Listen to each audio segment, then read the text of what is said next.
head of the country's central bank floated the idea of dumping the greenback as the world's reserve currency, replacing it with an international currency. Thousands of people gathered to hear Barack Obama deliver key foreign policy speech on his current European tour. His vision for America's place in a new world order. Returning vets could be a risk to our nation. We've got to give them a stake in creating the kind of world order that I think all of us would like to see. And one of the ways it will drive the change is through global governance. I think a new world order is emerging. This is a hoax and a scam which is designed to transfer wealth and power from the private sector to the government sector and from the government of the United States to a world government. And those people who have been yelling, oh, the UN's going to take over global conspiracy government. theorists. They've been crazy, but now they're right. And who got the money? Hundreds and hundreds of banks. Any bank or that has access to the U.S. Federal Reserve's discount. Tell us who they are. No. You know, financial terrorism. They have the ability to tweak the knob. I am proposing that the Federal Reserve be granted new authority. The ultimate goal of the carbon tax and the cap and trade is to destroy production. This energy tax is the largest tax increase in American history. We're actually creating a global warming police. So number one, they can come in, the federal government can come in and inspect your house and send you the bill. We're setting up a global warming Gestapo. One of the things that if you talk to our generals, they are desperate for is a civilian counterpart to our military forces. I am fierce. And this is what I wear. Senator Barack Obama's presidential campaign is asking Missouri law enforcement to target anyone who lies or runs a misleading television ad. I've now been in 57 states. I think one left to go. The president, when he was in Europe last week, he met with the king of Saudi Arabia. He appeared to bow. President Obama today proposed something new, something called prolonged detention. Pre-crime is where people are arrested and incarcerated to prevent crimes that they have not yet committed.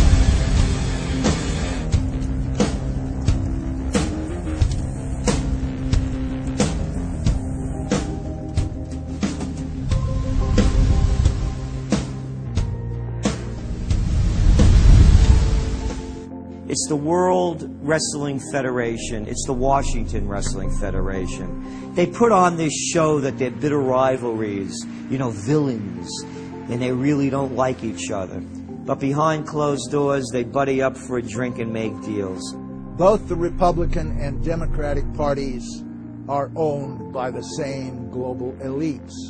And on issues that matter to those global elites, they act as one. They've wrapped themselves in the American flag, and they've talked about preserving American heritage and principles, and all the while they're working to merge us into a new world order where our sovereignty will be destroyed. We'll lose all connection with our American heritage.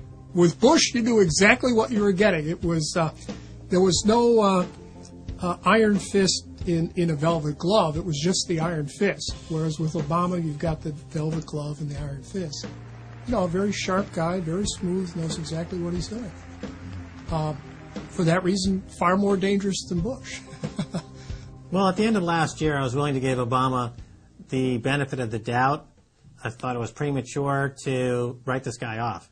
But now that he's been in office for a while, it's obvious that he is very tight with the Goldman Sachs and J.P. Morgan's on Wall Street, and he is extremely compliant and pliant to the wishes of the large banks, going back to what we saw with Robert Rubin under the Clinton administration, changing laws in favor of the banks, and he's not doing anything to stop the banks. He's helping the banks continue to do what they were doing under Bush. So, in fact, he's just a continuation of Bush on the subject of markets and finance, which is the most important part of his policy right now. People who voted for Obama wanted real change, and they're getting platitudes, they're getting a lot of nice talk, but nothing in the way of concrete change is taking place. In this town, business as usual.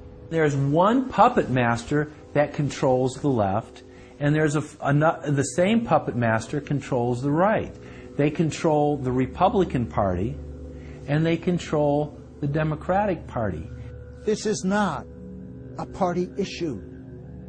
This is not a left-right issue. The question is, who should government serve? And it should serve the people.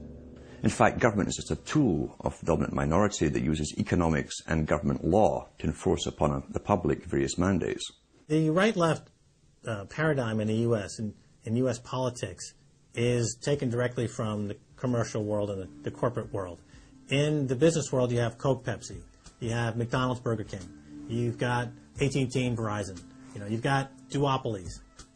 And a duopoly gives the illusion of there being some competition and some choice.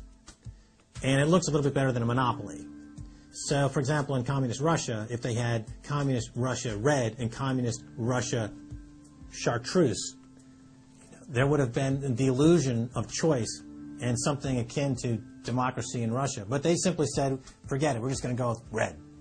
In the U.S., they have this left-right paradigm, which, unfortunately, it doesn't take them out of the hard, cold fact that there is no choice. There's no social justice. There's only one choice, which is to supply more rent to the rent seekers who have now taken the whole system hostage. We've seen the limitations on government whittled away. We have seen this erosion to the point where today it seems like nobody does care. And right now in Washington, D.C., we have seen a fall of the republic. If the United States doesn't have its Bill of Rights and Constitution, it doesn't exist anymore. It's just more real estate, more dirt.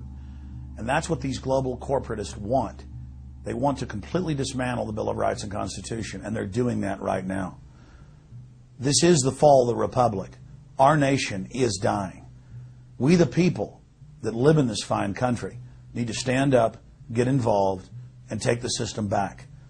It's the Bill of Rights and Constitution that we owe allegiance to, not to a political party, and not to politicians that wrap themselves in the red, white, and blue, while at the same time they destroy everything that that sacred flag stands for. So in the old days, you used to have this globe that with 180 some odd countries, and a few of those countries had a lot of power, like the Soviet Union, the United Kingdom, and the United States at various times. But today, you might better look at that globe and say that it's surrounded by huge clouds swirling around the planet. They know no national boundaries. They don't follow any specific sets of laws, and these are the big corporations. They basically control politicians around the world because they have all the money, and politicians always need money to get elected or to run their governments if they're not democratically elected politicians. They control the mainstream press, either through outright ownership or advertising budgets. They have massive amounts of lobbyists in Washington that have tremendous influence on our president and Congress. And they really are calling the shots. They form partnerships with the Chinese and the Taiwanese and the Tibetans, or with the Israelis and Arab nations, with Brazilians and Indians, with whatever country and whatever group of people has resources that they covet. And so for the first time in history, we really have this new form of an empire. Barack Obama is a puppet of the New World Order to bring in a World Bank, to destroy the economy of this country, and to bring in global governance. And no matter how likable the fellow is, we as citizens of this country need to stand up and say no. We have to stand up to preserve a republic here and a rule of law, which is under dire threat.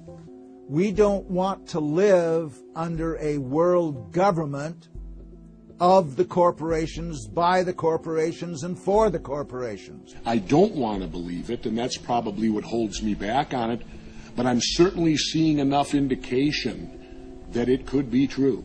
Absolutely, because they're always talking about Mexico and the United States and Canada ending up like Europe. And there's things done politically that seem to take us in that direction. And so I think it's incumbent upon all of us as American citizens to pay attention. This move to world government is not about roses and happiness and peace and a better life. It's about enslavement. They said in their own writings, from the earliest times to the present, the world they're bringing in is to be a world where everyone who is born, or would be allowed to be born, would be born to serve the state. That would be their sole function. That's if they had a job for you to fulfill or a need for you.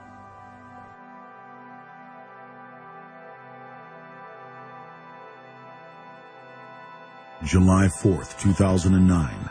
Across the United States, citizens gathered to celebrate the Republic's founding 233 years before.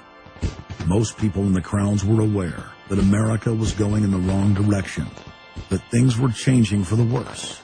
But few could grasp the sheer magnitude of corruption and looting running rampant like a disease through the heart of the nation.